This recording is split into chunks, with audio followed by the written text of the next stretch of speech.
రేపటి ఇది చదువు రేపటితో కేసీఆర్ ముగిసింది కదా, అయిపోయాయి. విద్యుత్ కొనుగోలు నోటీస్ పై కేసీఆర్ నుంచి కమిషన్ కు అందని రిప్లై.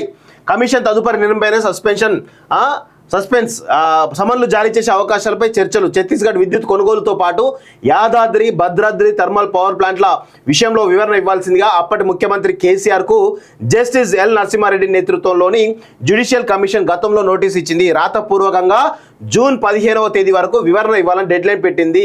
కానీ జూలై 30వ తేదీ వరకు గడువు ఇవ్వాల్సిందిగా కేసీఆర్ కోరారు. దానికి కమిషన్ సమ్మతించలేదు. దీంతో జూన్ 15 వరకు కేసీఆర్ నుంచి రిప్లై రాని పక్షంలో కమిషన్ ఎలా స్పందిస్తుందనేది ఆసక్తికరంగా మారింది.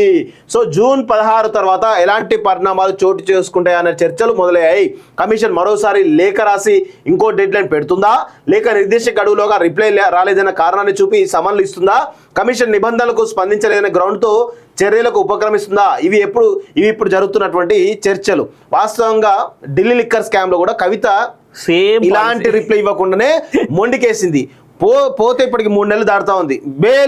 బెయిల్ మొత్తం కనీసం ఆ బెయిల్ కూడా వచ్చే పరిస్థితి కనబడతలేదు, ఏది లేదు. సో కేసీఆర్ మీరు కూడా ఇదే విధంగా అన్ని తెలుసు, వ్యవస్థలు రాజ్యాంగ వ్యవస్థలు ఏ విధంగా పనిచేస్తాయో అన్ని తెలిసి కూడా మీరు ఇట్లా మొండికేయడం మంచి పద్ధతి కాదు. అండ్ అన్ఫార్చునేట్లీ లీగల్ గా ఏం జరుగుతుంది ఏంటి అనేటువంటి చాలా పెద్ద లీగల్ టీం ఉన్నది దీనికి. ప్లస్ కమిషన్ ఇక్కడ కమిషన్ వేసారు. ఇక్కడ ఆ కమిషన్ కు నువ్వు పోలీస్ డిపార్ట్మెంట్ కు రిప్లై చేయకుండా కమిషన్ జస్టిస్ సో ఇవన్నీ చూడాల్సినటువంటి అవసరం అయితే తెలుసుకోవాలి. ఖచ్చితంగా కేసీఆర్ కనుక రిప్లై చేయకపోతే నాకు తెలిసి ఇంకొక ఛాన్స్ ఇస్తారు.